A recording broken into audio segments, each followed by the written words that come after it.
yang insya Allah mensyiarkan wakaf ini sampai wafat. Kemudian juga melihat wakaf ini sebagai salah satu syariat dan syiar Allah Subhanahu wa taala yang perlu dibela ya, perlu dibela, diperjuangkan, didakwahkan, ya, disyiarkan. Karena ini adalah rahmat dari Allah Subhanahu wa taala dan ini juga termasuk dari karakteristik syariat Islam itu tadi. Artinya wakaf ini itu tidak ada dalam syariat-syariat atau dalam agama-agama yang lainnya. Dalam keyakinan-keyakinan manusia lainnya selain syariat Islam. Nah, wakaf sesungguhnya amat sangat luas sekali. Ya. Kemudian juga sangat dalam sekali. Maka pada malam hari ini, ya, malam yang mudah-mudahan diliputi rahmat Allah Subhanahu wa taala, saya coba mengangkat tema wakaf mustarak apa dan bagaimana. Kalau dalam bahasa Arabnya al-waqfu al-mustaraku. Ma huwa wa kaifa kana. Jadi malam hari ini kita mungkin banyak diskusi ya. Banyak diskusi. Saya tidak banyak menjelaskan karena kita sudah mulai masuk pada sub-sub ya. Mungkin nanti kita akan banyak berdiskusi tentang bagaimana mensyiarkannya. Bapak dan Ibu yang dirahmati Allah Subhanahu wa taala, wakaf itu kalau kita lihat atau kita tinjau dari mauqufun alaihnya atau penerima manfaatnya atau al-waqfu bi'tibari al-mauquf alaihi salasa. Kalau kita lihat dari penerima manfaatnya itu bisa dibagi 3. Ini penting ya Bapak dan Ibu, karena di tengah-tengah masyarakat kita, ya, di tengah-tengah masyarakat kita nggak bisa dihindari pertanyaan-pertanyaan wakafnya ini untuk siapa? Siapa yang mendapatkan manfaat daripada wakaf ini? Nggak bisa juga kita hindari pandangan sebahagian masyarakat bahwa apabila dia mewakafkan sebahagian harta benda yang dia miliki, itu artinya dia tidak bisa mendapatkan manfaat sama sekali.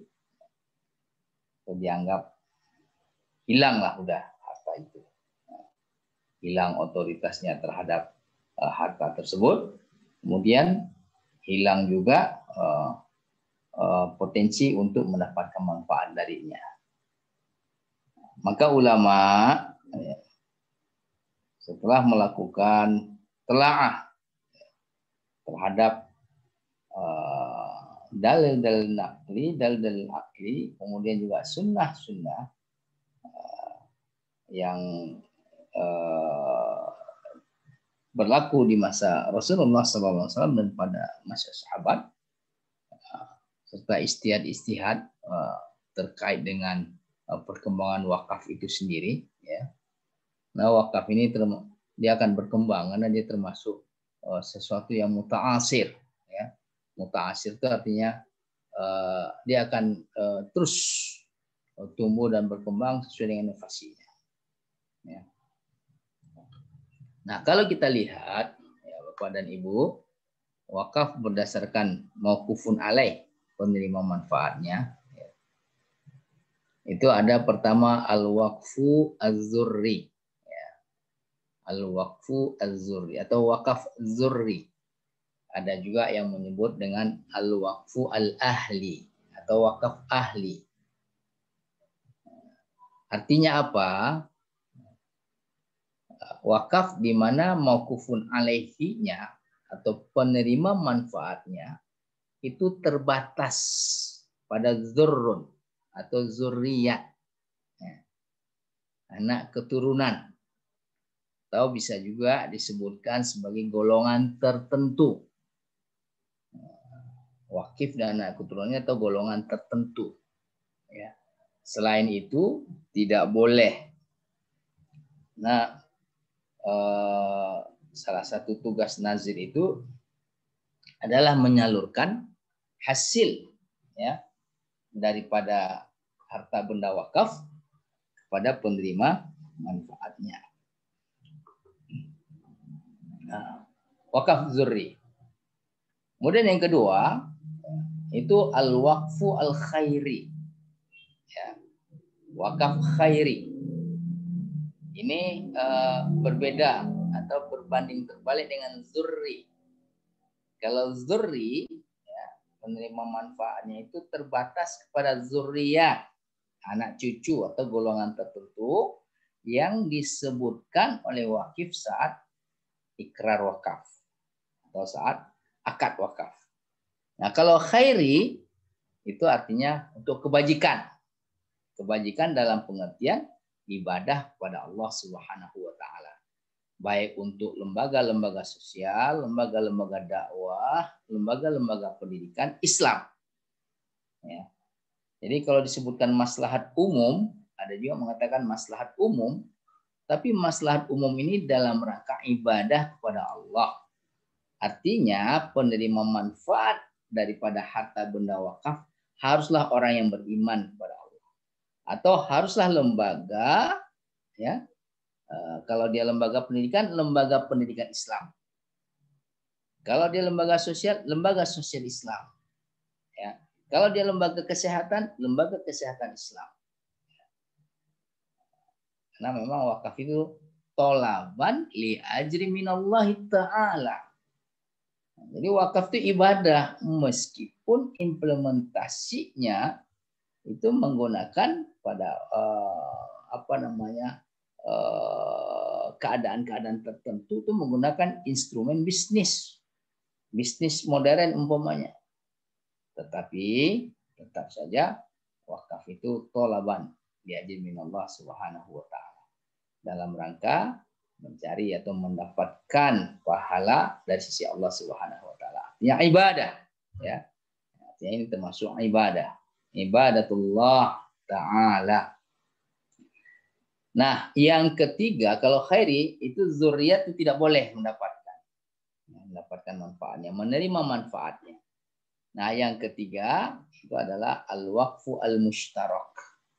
Jadi al-waqfu al-mushtarak ini ya, itu adalah integrasi antara zurri dan khairi ya, di mana penerima manfaatnya adalah zuriat dan khairi ya. Artinya anak cucu, keturunan dan maslahat umum ya.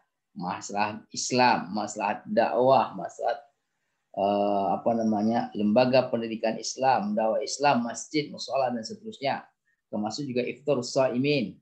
Nah, ala kulli hal sesuai dengan yang disyaratkan oleh wakif ketika mengikrarkan ya, wakafnya di hadapan pihak yang berwenang. Ya. Nah, jadi nampak ya ketika wakaf zurri, nah ini mungkin kendala-kendala yang dihadapi itu adalah mendapatkan nazir ya, mendapatkan nazir yang mau menjadi nazir untuk harta benda wakaf di mana penerima manfaatnya adalah zuriat. Ada kendala.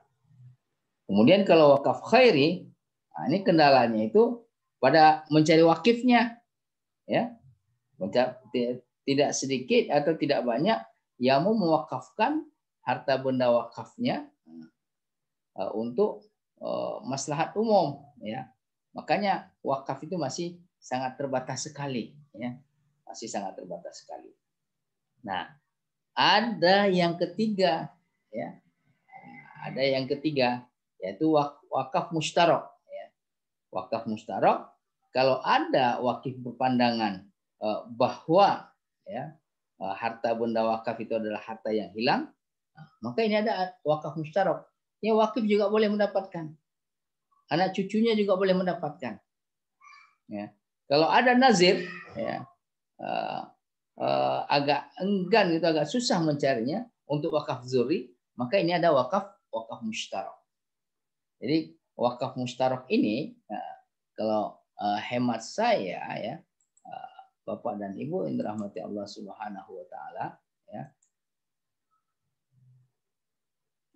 Ini adalah sesuatu suatu solusi ya. Suatu solusi apabila di tengah-tengah masyarakat kita itu kita menemukan ketegangan-ketegangan ya. Ketegangan-ketegangan atau konflik, atau bisa juga dikatakan sikap dingin atau antipati terhadap wakaf ya, yang dalam pandangan mereka mungkin wakaf itu harus zurri atau wakaf itu harus khairi. Nah, wakaf musyarak ini jalan tengah ya, jalan tengah. Artinya wakif juga bisa mendapatkan sedekah jariyah, pahala yang terus mengalir ya. Kemudian anak cucu wakif zuriatnya juga bisa mendapatkan dari sebagian harta benda yang diwakafkan. Kemudian maslahat umum juga bisa. Maslahat umum juga bisa. Jadi ini kayaknya win-win solution ini. Ya. Senang semuanya, wakifnya senang, zuriatnya senang, nazirnya senang. Kemudian umat Islam juga ikut senang. Ya. Kenapa? Karena dia musyarak. Ya. Penerima manfaatnya itu tidak terbatas pada golongan tertentu, tidak terbatas pada zuriat tertentu. Nah, jadi hemat saya ya, Bapak dan Ibu yang dirahmati Allah Subhanahu wa taala, wakaf musyarak ini mungkin adalah model wakaf yang perlu kita kuatkan lagi syiarnya di tengah-tengah masyarakat kita. Di kerajaan Saudi Arabia ya, yang sedang digalakkan itu adalah wakaf zurri ya. Yang digalakkan itu adalah wakaf zurri ya. Kenapa wakaf zurri digalakkan di Saudi Arabia? Ya. Karena rata-rata penduduk Saudi Arabia ini sudah berada pada level yang sejahtera ke atas gitu ya. Level sejahtera ke atas. Kemudian semangat berwakafnya tinggi ya. Kemudian selalu wakafnya itu wakaf khairi. Sehingga dikhawatirkan kelak pada masa tertentu, pada tahun N, pada abad N ya, pada windu N dan seterusnya ya, itu anak cucu ya, generasi yang akan datang dari masyarakat Saudi itu mengalami goncangan ekonomi. Umpamanya ketika hasil bumi itu sudah tidak bisa menjadi monopol, nggak bisa menopang ekonomi kerajaan lagi, maka dikhawatirkan nanti generasi yang akan datang daripada Saudi Arabia itu mengalami krisis ekonomi. Nah, di Minangkabau ya, di ranah Minang ya, Bapak dan Ibu yang dirahmati Allah Subhanahu wa taala, ini sebenarnya sudah berlaku ya, sudah dilakukan oleh orang tua dahulu ya. Ini yang mereka sebut dengan saya agak lupa apakah pusaka tinggi atau pusaka rendah gitu. Artinya harta pusaka yang tidak boleh dijual ya, nggak boleh digadaikan, nggak boleh diwariskan, tetapi boleh dimanfaatkan ya, boleh dimanfaatkan oleh anak cucu. Pokoknya ada rumah gadang ya kan, rumah bundukan doang itu kan, itu silakan dari anak cucu bisa tinggal di sana, atau hamparan tanah yang luas, sawah yang luas, itu anak cucu boleh menikmatinya bersama-sama ya, tapi itu tidak boleh dijual. Jadi nampak ada wakaf zurinya di sini ya. Nah, kayaknya model wakaf mustarok ini, ya, Bapak dan Ibu, ya, ini perlu memang kita berikan edukasi yang luas pada masyarakat kita, ya, di Indonesia ini secara umum, ya, di Indonesia ini secara umum, ya, karena dengan wakaf mustarok ini manfaat-manfaat yang didapat oleh wakif zuriatnya, kemudian juga masyarakat umum, umat Islam atau lembaga-lembaga Islam yang lainnya juga akan terasa. Nah, wakaf mustarok ini, ya, apabila kita syiarkan, ya, itu bisa di antara hikmahnya itu kita bisa menggerakkan umat untuk berwakaf. Ya. Saya pekan yang lalu itu ke Lampung, ya. Pekan yang lalu itu ke Lampung dalam rangka ikrar wakaf. Ya. Wakafnya wakaf apa? Wakaf mustarok. Nah, awalnya ya, wakaf mustarok.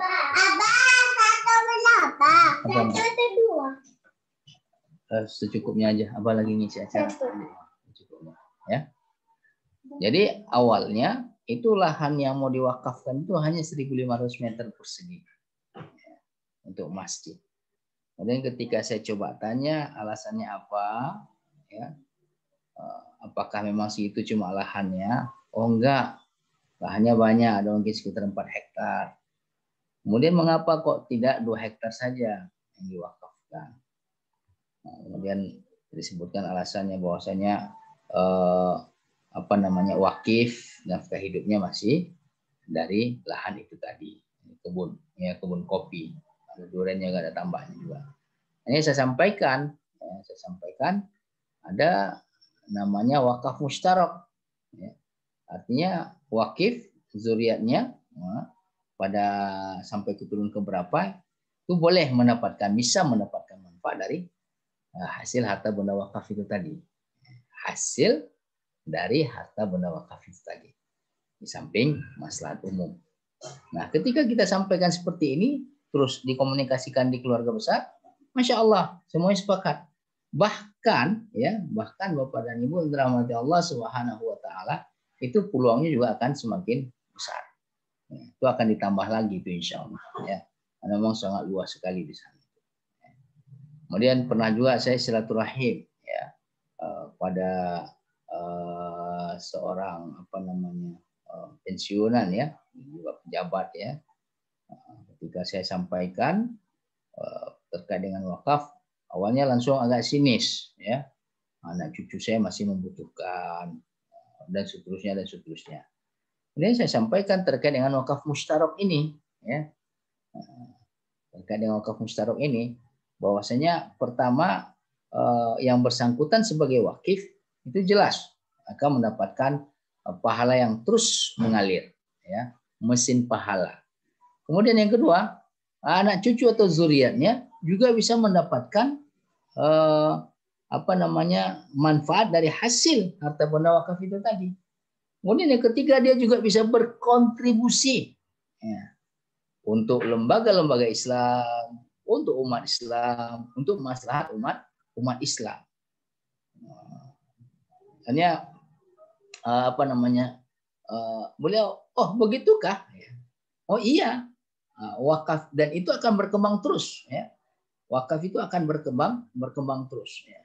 Baik dari sisi harta benda wakafnya, dari sisi akad wakafnya atau sirahnya, dari sisi nazirnya, dan seterusnya dan seterusnya.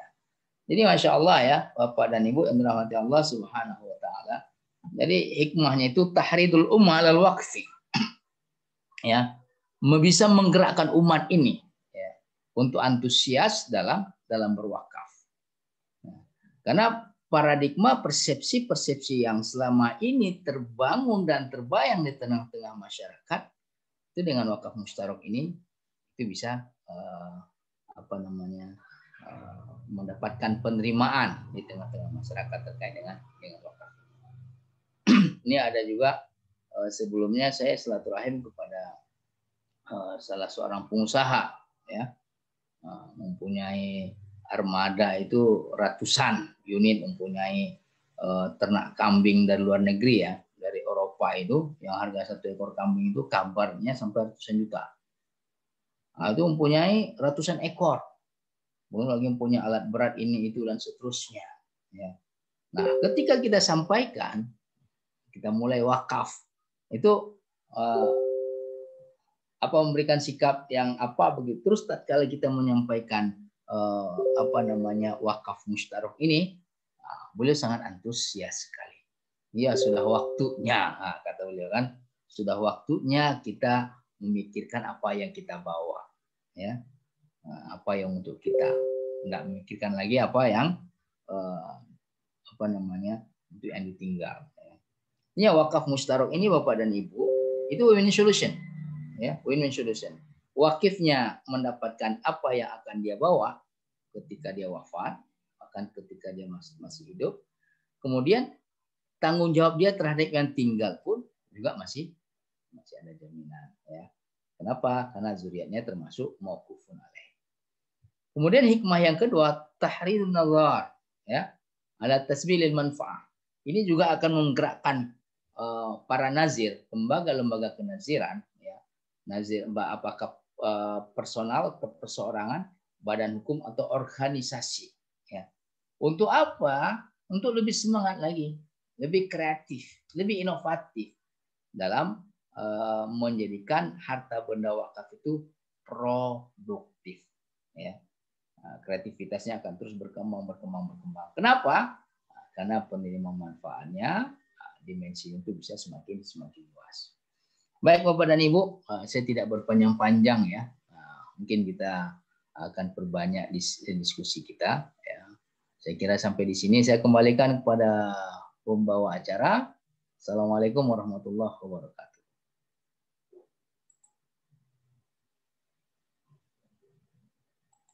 Silakan Ustaz Syauqi. Waalaikumsalam warahmatullahi wabarakatuh.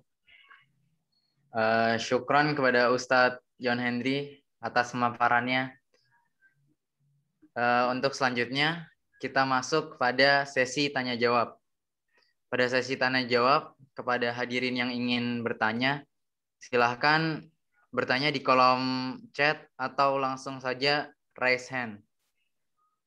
Yang mau menambahkan juga boleh Ustaz Syauqi. Yang ingin menambahkan tafadhol.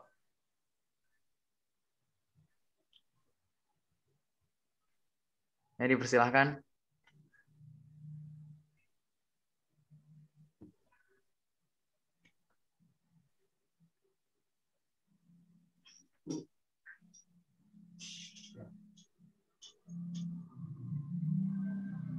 Baik, Ustaz.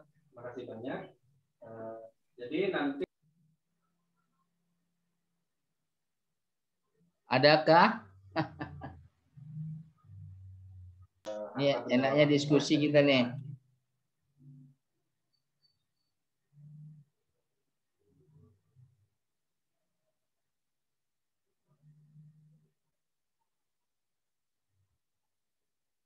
Baik Ustadz, ini ada pertanyaan dari Bapak Suprapto.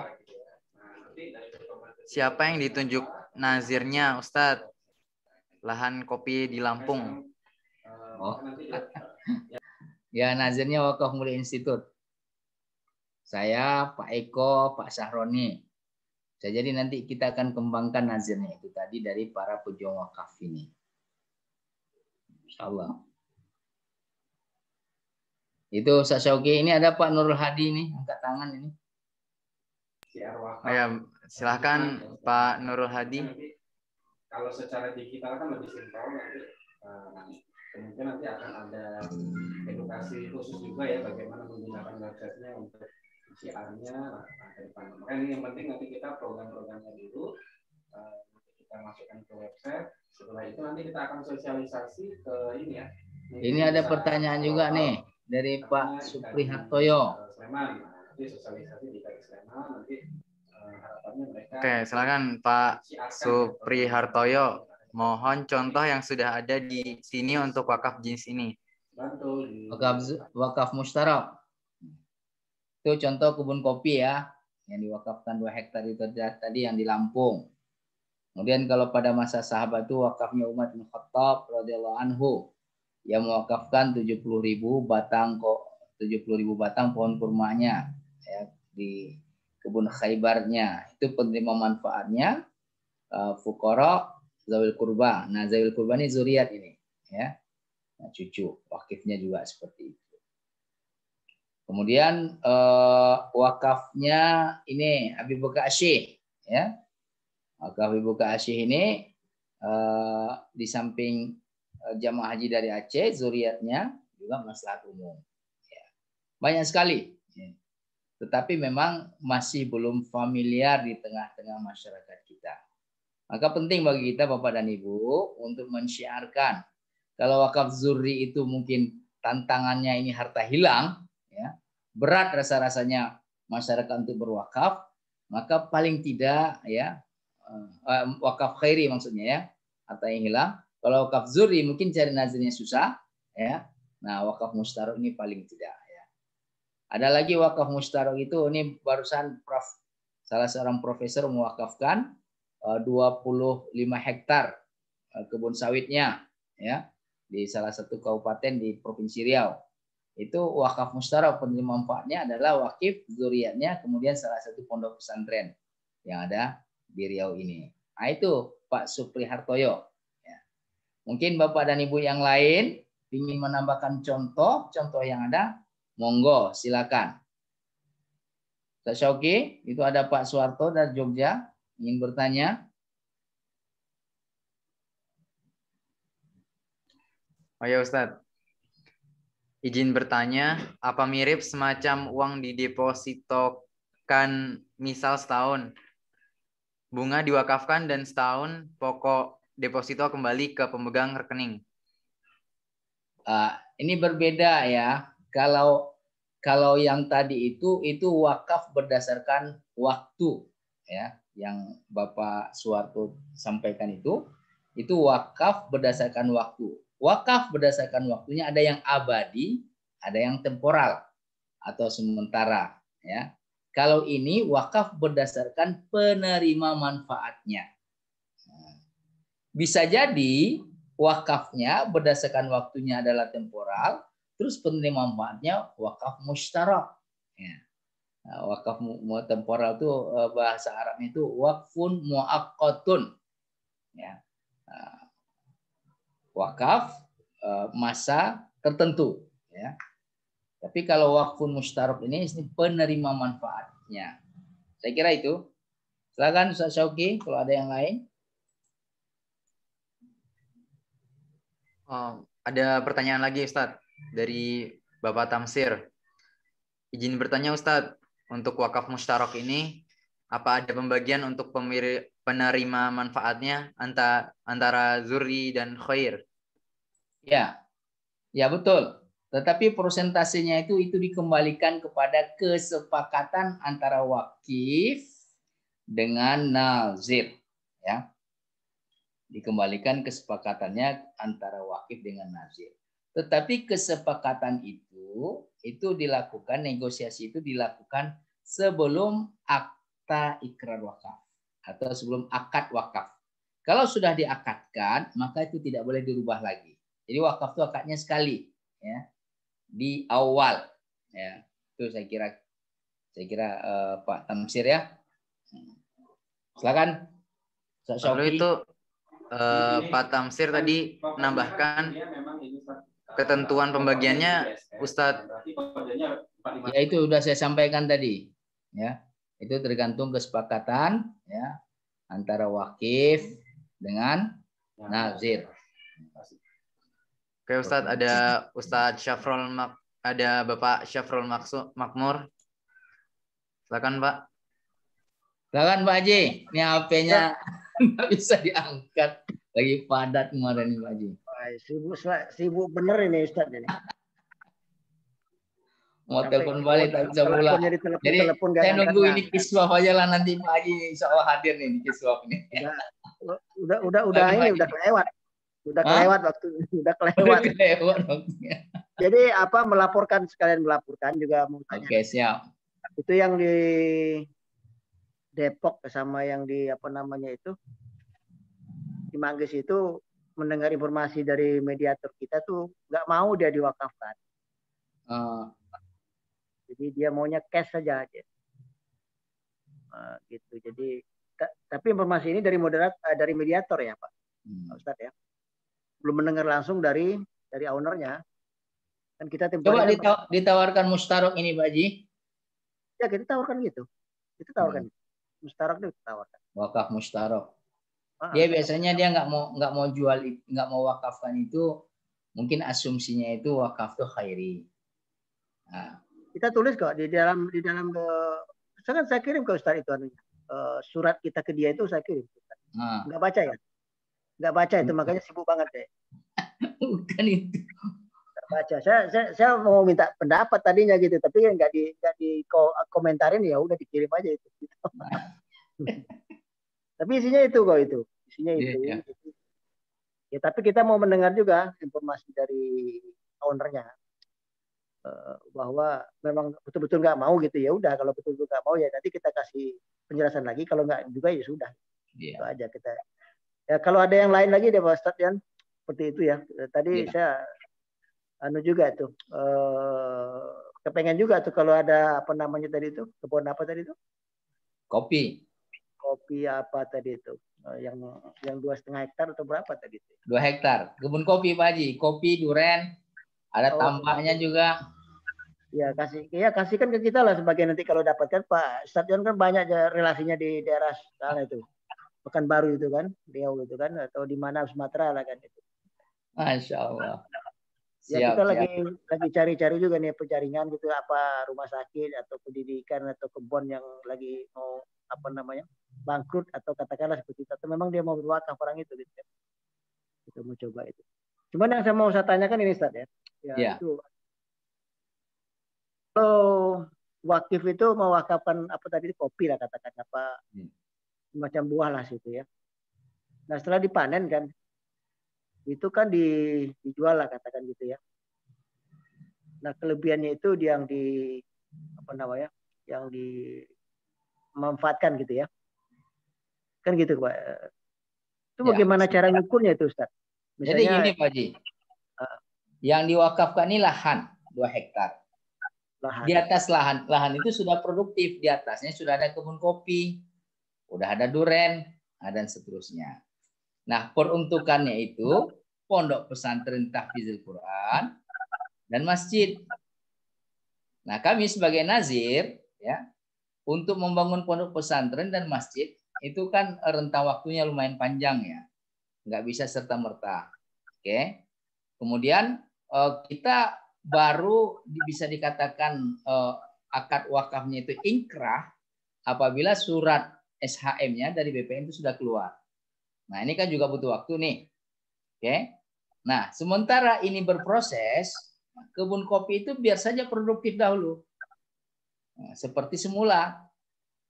Nah, yang selama ini merawat itu adalah keluarga wakif atau anak wakif. Nah, kita tetap biar silakan dilanjutkan perawatannya. Awalnya itu mau dibiarkan gitu aja. Jangan, saya bilang kan. Jangan. Nanti pas hasilnya ada, nah kalau sebelumnya itu sepenuhnya untuk ini, untuk apa namanya, untuk keluarga, ya. Kemudian ada wacana mau dijual juga. Setelah diwakafkan, pertama itu tidak boleh dijual, nggak boleh digadaikan. Kemudian juga tidak boleh diwariskan. Nah, kemudian yang mengelola itu sebagai mitra daripada nazir. Nah, jadi kita tidak terlalu saklek ya dengan keluarga wakif, mitra daripada nazir. Terus saya tanya, setakat ini berapa biaya operasionalnya, kemudian berapa hasilnya dalam 1 tahun. Disampaikan. Setelah disampaikan seperti itu, saya sampaikan. Nah, silakan kalau panen nanti potong semua biaya operasional, kemudian juga ambil gaji keluarga wakif yang menjadi mitra daripada nazir. Nah, yang bersih setelah hasil bersihnya, nah 80% ya. Nah, ini masih kita ini kan 80% silakan untuk ini dahulu. untuk apa namanya keluarga wakif, zuriatnya wakif dan keluarganya. 20%, nah itu masukkan ke nazir. Yang ini mungkin akan kita gunakan untuk persiapan pendirian pondok pesantren dan apa namanya masjid itu tadi. Nah kebetulan akad pembahagian di awal itu diserahkan kepada nazir, ya. Prosentasenya diserahkan kepada nazir, tidak diinikan oleh wakifnya. Nah, kami kepada kebijakan nazir, sehingga nazir juga memberikan perhatian, ya. Karena kebetulan wakifnya itu sudah uzur, ya. Kemudian salah seorang anak-anak beliau itulah yang merawat wakif itu tadi. Nah, satu desa itu asalnya itu milik wakif. Satu desa, bahkan satu kecamatan mungkin ya. Satu kecamatan. Itu asalnya milik wakif, karena wakifnya orang lama di sana. Nah, kemudian sebagian sudah dihibahkan kepada anak cucunya, sudah dihibahkan kepada saudara-saudaranya. Nah, salah satu dari menantunya itu berinisiatif, ini kalau sudah ini kan untuk ini ibu bapak apa nih, Mak Haji dengan uang apa nih? Orang Lampung asli itu Pak Haji. Hanya ditawarkanlah wakaf, awalnya wakaf masjid. Tapi karena tempatnya itu masih jauh dari keramaian, ya. Jauh namanya perkebunan kan jauh dari penduduk itu. Tapi kalau untuk pondok pesantren itu Masya Allah dahsyat. Indah banget Pak Haji. Iya. Pak Haji pulang kampung kan? Iya. Nah. Ya sebentar Pak Ustadz ya. Mau tanya lagi. Tadi jadi wakif itu mewakafkan hanya tanahnya saja 2 hektar. Tanahnya. Kebetulan di atas tanah itu sudah ditanami kebun kopi. Jadi bukan wakaf kopi dia, tetapi wakaf tanah yang diamanahkan, diikrarkan itu untuk pesantren. Pondok pesantren, hifdzul Quran dan atau masjid. Oh masjid. Oh masjid. Artinya kalau pondok pesantren kan otomatis ada masjid kan? Iya. Nah sekarang sementara itu belum dibangun pesantren atau masjid tadi, kita kelola dulu gitu maksudnya. Iya. Atau kebun kopi, kebun durian dan seterusnya biar berproduktif aja seperti itu. Yang merawat, yang mengelola selama ini itu jadi mitra nazir. Iya. Mitra nazir ya. Nah terus rencana kedepannya tuh pembangunan apa namanya tadi masjid atau pondok pesantren tadi itu pakai skema apa Ustaz? Itu nanti wakaf melalui uang, ya. Kemudian ada sebahagian nanti kita buka juga wakaf apakah semen dan seterusnya, terus juga wakaf uang, ya. Wakaf uang ini nanti akan kita lakukan pendekatan ya kepada apa namanya tokoh-tokoh tertentu lah.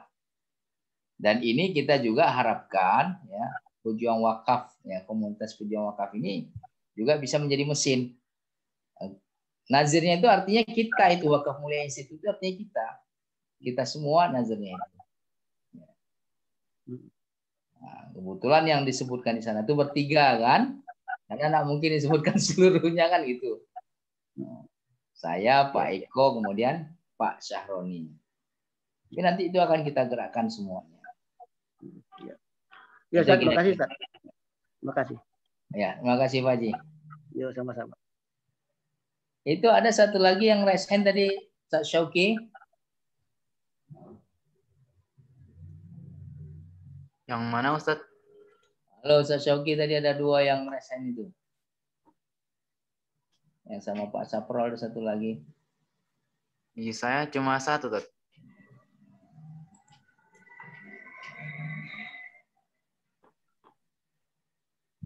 Oh, Pak Saprol, iya Mafazah, satu nama ya. Satu memang. Oke, ada lagi? Silakan.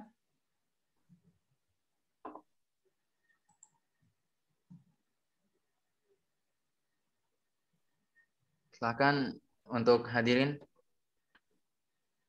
Ada yang mau ditanyakan atau ditambahkan?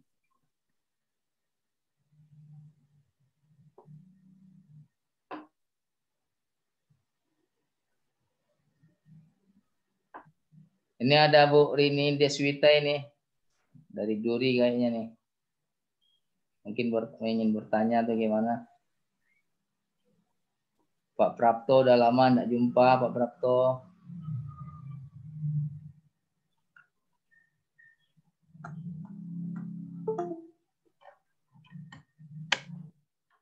Silahkan di raise hand yang mau bertanya. Ada Bu ini. Fatihah juga itu. Silahkan Bu Mirfat. Pak. Nggak hadir ya Bu Mirfat? Saat ini ada yang mau bertanya Ustaz. Oh ya, silakan, silakan. Silakan Pak Alim Ashar. Pak Alim Ashar. Pak Alim Ashar. Maaf. Silakan di unmute. Sementara ini. Ya. Jangan maknanya. Enggak ini. Mau ngetes doang mau tuh.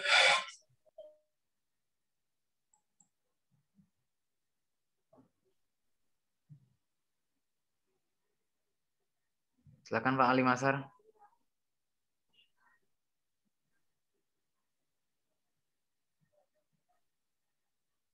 Baik,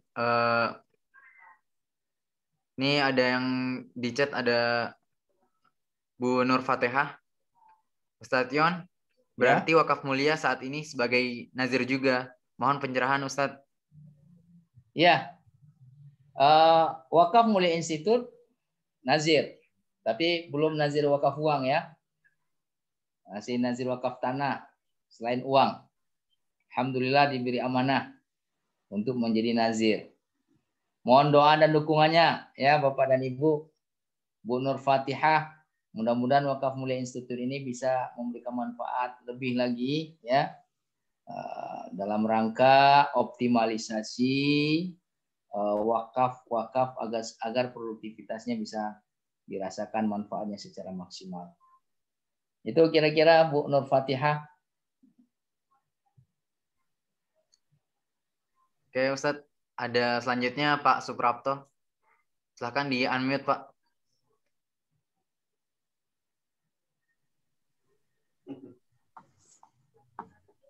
Assalamualaikum Ustaz. Assalamualaikum warahmatullahi wabarakatuh. Masya Allah. Kaifa haluk Ustaz? Sehat, alhamdulillah Ustaz. Afwan, saya tadi nggak terlalu siap. Di ujung sekali saya dapat apa tadi baru hadir tentang Khairi dan yang terakhir apa tadi Ustaz? Ustaz. Yang Ustaz cerita tentang Lampung itu saya baru di situ. Ya.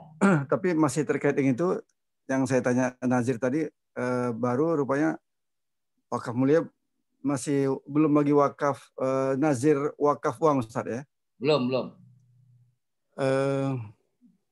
Lantas seandainya lah ada peluang untuk menjadi wakaf uang nazir wakaf uang, apakah masih itu Ustaz masih bagi apa itu inkubator atau apa istilahnya bagian dari menunjuk nazir lain, dan itu dalam prakteknya masih apa Ustaz ya, tidak sulit ya? Enggak. Dalam kepada siapa juga nanti, kepada si wakif dia berkenal dengan wakaf mulia, ya kan? Tetapi nanti nazir dalam formalnya bukan, dalam ya, kepada wakif dan dokumentasi ya. tidak sulit. Kan Ustaz? Sebagai mitra nazir maksudnya ya.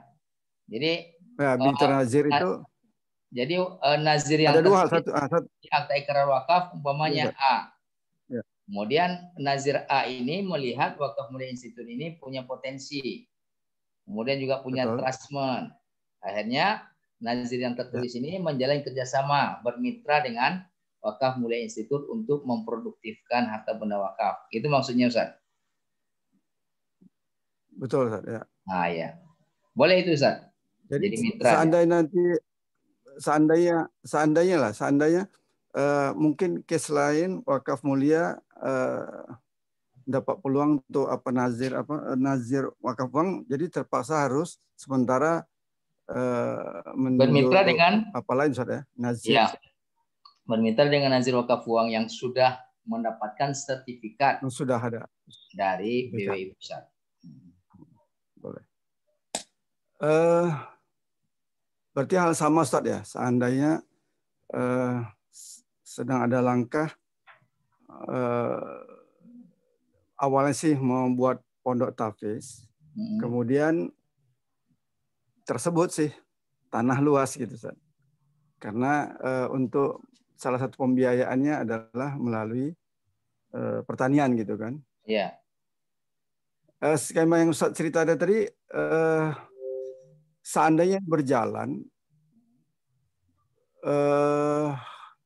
Ustadz kan tadi setelah memproduktifkan tanah lahan itu sebagai nazir terhadap wakif dapat 20%. Ini ambilnya misalnya skema diambil 20%. Nah, seingat saya nazir kan biasanya itu hak nazir. Sementara Ustadz untuk membangun tadi misalnya masjid dalam case yang tadi itu Lampung, membangun masjid dan pondoknya itu perlu dana. Apa bukan ada tiga apa Ustaz? Pembagian misalnya wakif, nazir dan rencana untuk wakaf itu sendiri. Bukan gitu Ustaz? Ya, harusnya begitu, tapi saya melihat kondisi zuriat wakif ya. Melihat kondisi wakif dan zuriatnya. Wakif yang bapak-bapak yang suaminya itu lagi sakit keras. Jadi butuh biaya. Ya. Dan sudah uzur, kemudian istrinya juga begitu, kemudian anak yang merawat juga demikian. Nah, jadi karena pembagian itu diserahkan kepada kebijakan nazir oleh wakifnya, maka kita memberikan untuk di tahun pertama ini hasilnya itu 80%. Ya. Nah, kita sebagai nazir belum mengambil ya untuk operasional. Ya. Nah, kita sebagai nazir belum mengambil untuk operasional. Yang 10% untuk nazir itu maksimal dan boleh tidak mengambil ya, boleh tidak mengambil untuk masa-masa tertentu atau selamanya. Tidak boleh lebih dari 10% kalau mengambil. Nah, yang 20% itu adalah untuk persiapan pembangunan pondok pesantren tahfizul Quran dan masjid. Nah, artinya kita untuk membangun pondok pesantren tahfizul Quran dan masjid itu tidak mengandalkan semata-mata dari hasil kebun kopi, kebun durian dan tambak yang ada. Nah, karena kalau kita mengandalkan itu 2 hektar itu paling membutuhkan jangka waktu yang sangat lama sekali. Dalam hitung-hitungan kami, jadi kebetulan ketika kita akta ikrar wakaf ke Lampung itu kita langsung bawa kontraktor, langsung mengukur, memetakan, ya. Kemudian ini proses membuat master plan. Karena tempatnya jauh ya, jadi sekali mendayung 2-3 pulau tercapai. Nah, dalam hitung-hitungan kami ya, hitung-hitungan kasar ini belum selesai master plan-nya, itu nggak kurang dari 90 sampai 100 miliar. Nah, seandainya itu kebun kopi ya, dengan model pengelolaan kebun kopi saat ini, produknya 1 hektar itu minimal 1 ton, maksimal 1,5 ton. Berarti 2 hektar taruhlah 3 ton. Per bulan? Per dia? Itu sekali setahun. Panennya sekali setahun. Nah, berarti kan 3 ton itu kan, 2 hektar itu kan. Nah, harga per kilo ya, anggaplah harganya kisaran 17.000 sampai 20.000. Nah, kita ambil 20.000 biar mudah. Itu 20.000 ya dikali 3.000 itu berapa itu 60 juta berarti ya. 60 juta dikurang operasional ini dan seterusnya. Nah, itu setahun. Nah, kira-kira kalau kita sandarkan ke itu ya, itu berapa tahun? Itu 1. Kemudian yang kedua, dari kunjungan kita nginap di sana sekitar 2 malam ya. Dari kunjungan kita ke lokasi tanah wakaf tersebut, kita juga mendapatkan insight ya, ide-ide baru. Seharusnya kopi itu tidak segitu harganya. Ya. Mengapa harga itu segitu? Tidak bergerak. Ya. Itu kayaknya ada invisible ya. Ada tangan-tangan di belakang itu semua yang mengatur. Karena keluar kita dari Lampung Barat itu sedikit ya. Keluar kita dari Lampung Barat sedikit, masuk kita ke daerah Bukit Kemuning ya, ke ke Kota Bumi, itu harga kopi 1 gram itu 15.000. Harga kopi itu 1 gram 15.000. Sementara di sana 1 kilo 17 sampai 20. Nah, kan jauh ini. Ya kan? Ada semacam 4 kali lipat ini kan. Kemudian yang ketiga, itu mengapa kok cuma produknya hanya sekali setahun? Ada juga rencana kita nanti apakah memungkinkan nanti budidayanya kita rubah, ya. Itu lagi kita pelajari, ya. Kita rubah atau bagaimana? Atau kita jadikan sebagian untuk ternak madu, ya. Ini belajar dari kampungnya Ustadz Suprapto ini di Siak nih, ya, daerah Sungai Mandau itu. Nah, saya dalam perjalanan ke Gontor 12 itu saya dapatkan dua pusat ternak madu itu. Nah, ternak madu itu modalnya 200 juta. Ya. 200 juta, kemudian dalam waktu berapa gitu, itu panennya bisa sampai 1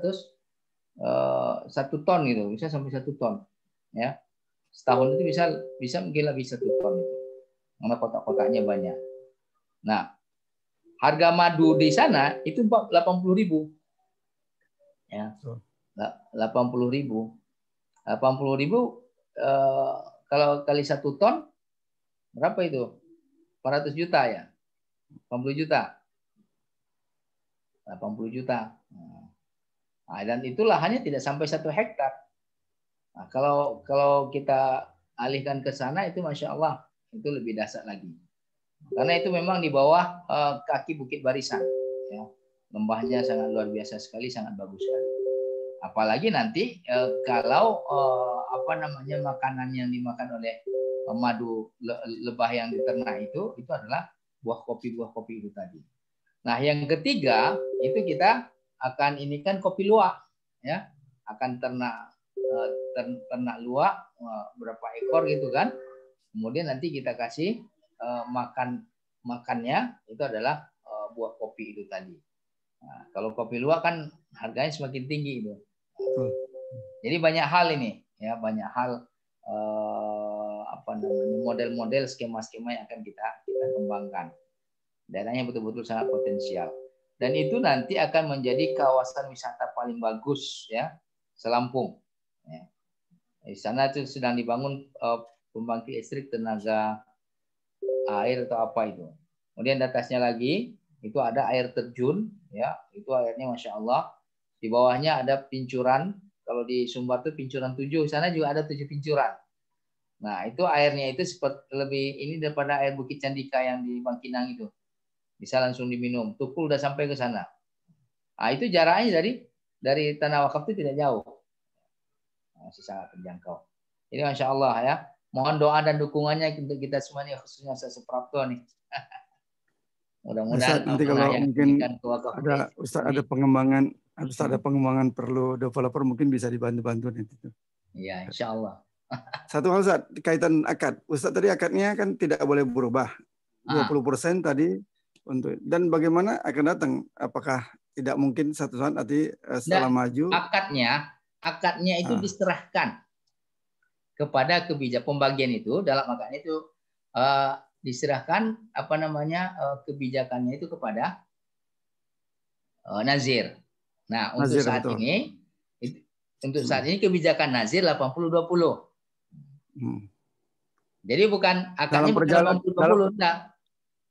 Akadnya itu diserahkan kepada kebijakan nazir. Nah, kebijakan nazir untuk tahun ini 80-20. Ya, paham Ustaz. Gitu. Jazakallah Ustaz. Oke, baik. Ini ada dari Pak Eko apa nih?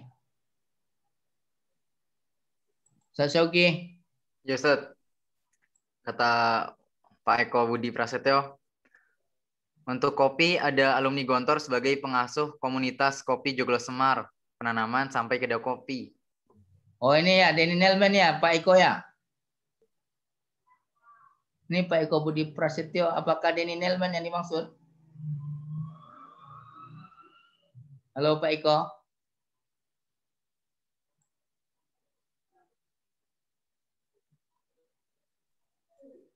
Assalamualaikum. Warahmatullahi wabarakatuh. Maaf nih tak sambi ini. Hah? berbarengan dengan Zoom meeting yang lain. Nah, tadi Ustaz, dulu ini kan untuk pengelolaan kopi Ustaz. Dulu kan ada teman, dan ini teman juga sudah aktif lagi. Dan beliau sudah membuka kedai kopi sampai ke Manca, Ustaz. Jika mungkin berkenan bisa dihubungi nomor tersebut. Beliau sudah sampai dari penanaman, kemudian pembebasan lahan, dan dia juga sudah sampai ke produk yang franchise untuk kopi. Pak Denny Nelman bukan? Ketua IKPM-nya. Okay. Namanya siapa? Denny Nelman bukan? Ya. Yang gemuk itu orangnya kan? Betul. Insya Allah. Itu orang Padang tuh Pak. Ya. Ini Pak Eko ini dari Gontor nih. Kalau saya putranya Pak, kalau saya enggak. Oh putranya. Ya nanti saya coba kontak Denny Nelman-nya. Insya Allah kemarin udah ngajak kita ke menggarap di lereng Merapi. Kita kemarin mencoba untuk mengefektifkan tanah wakaf di sana, tanah SG, tapi belum bisa kita raih itu. Beliau siap untuk kemanapun siap, insya Allah. Oke, berapa 0858 ya? Ya, itu. 0858 6368 ya. 3350. Oh, dia ketua IKPM sekarang ya?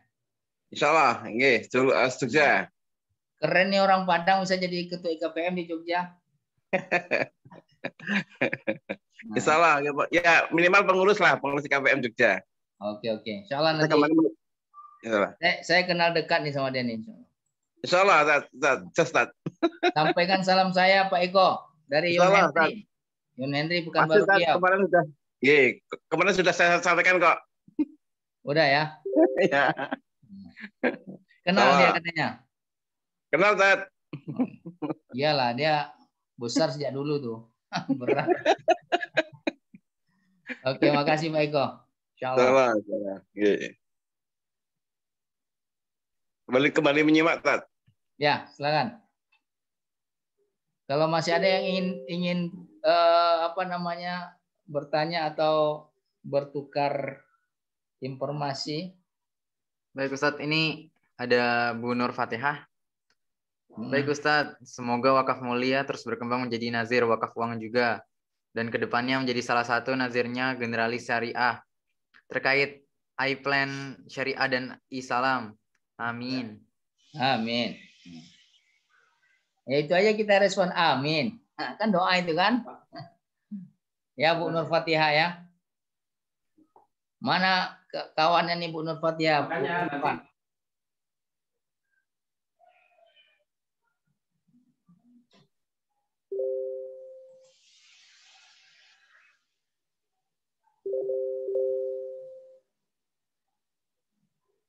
Silakan kalau masih ada.